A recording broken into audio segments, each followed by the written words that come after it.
It's California Edition. I'm Brad Pomerance, and we are in San Luis Obispo. So, of course, the mayor is joining us. Her name is Jan Marx. And, you and I, we like to call ourselves wonks, and this is a wonky discussion, so let's do it. We know San Luis Obispo Airport, a small airport with lots of land around it. And there's a question about how to grow San Luis Obispo, the city, given that so many people drive into the city, yet they don't live in the city, and the airport land becomes relevant.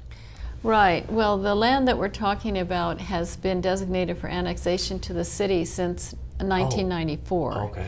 And with the land use and circulation element update, we're actually implementing those plans.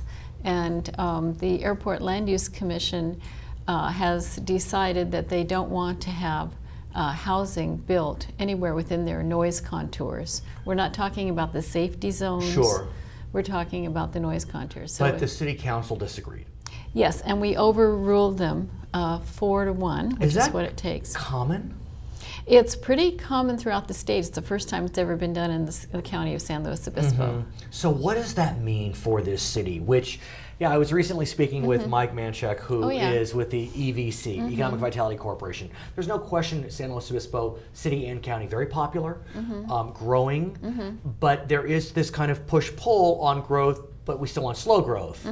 And so how are you balancing all of those moving parts?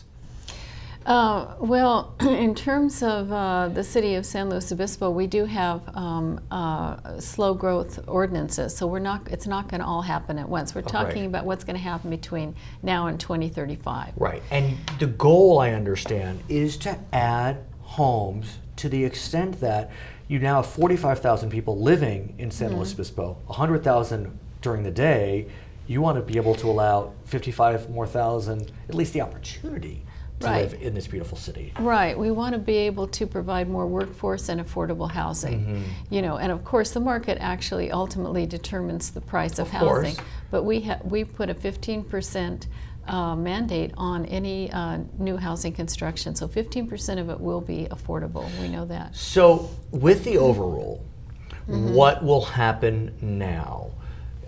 Can we expect housing to be built in that corridor near the airport, which, by the way, for those of us that don't live in San Luis Obispo, is really close. I mean, it's right in the heart of San Luis Obispo City. What, the airport? Yeah, just the whole area. I mean, it's not as if we're talking it's a far drive out. I mean, this is still part of this community. Yeah, well, the airport is about, I'd say 15 minutes away from City Hall to the south.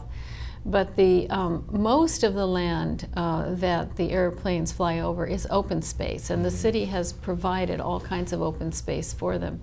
The question is near the Laguna Laguna Lake neighborhood. It's right next to that. Can we build housing there? And the city has taken the bull by the horns and said, yes, we are going to annex that property. We are going to allow housing to be built there. So when does this happen? I mean, exciting times. It's up to the developers.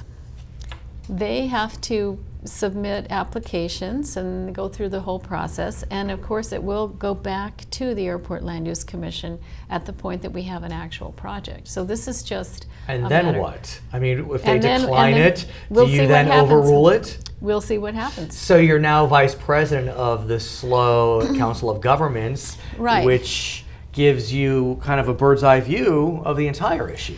Right. Well, this is in terms of the state mandated goals. So we're dealing with two competing state mandates, right? One is for infill, sustainable development, and density of housing, and the Airport Land Use Commission's mandate is to try to eliminate housing as much as possible. You'll come back and explain it more. It's a fascinating issue. Her name is Jan Marx. She is the mayor of San Luis Obispo. I'm Brad Pomerance. It's California Edition.